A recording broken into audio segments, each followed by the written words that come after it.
Mwanamke ambaye una pressure, usijiandae kubeba ujauzito wa watoto wawili mapacha, kwa sababu watoto wawili mapacha huwa wanasababisha mwili kuongezeka uzito kwa kasi, lakini pia wanasababisha kupata pressure zaidi.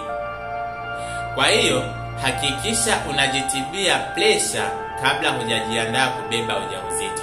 Lakini pia wewe ni mwanamke ambaye huna pressure na unatamani kushika ujauzito wa watoto wawili, ila imekuwa ni ngumu sana kulingana na kwamba kwenye familia yako hakuna historia ya mwanamke ambaye amewahi kubeba ujauzito wa watoto wawili mapacha, lakini unatamani sana wewe itokee ubebe ujauzito wa watoto wawili mapacha.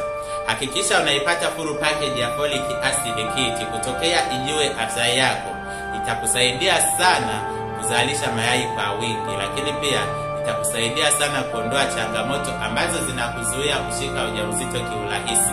Karibu sana. Chukua namba yangu bio tuwasiliane ili niweze kukusaidia kuipata full package ya folic acid kit. Karibu sana.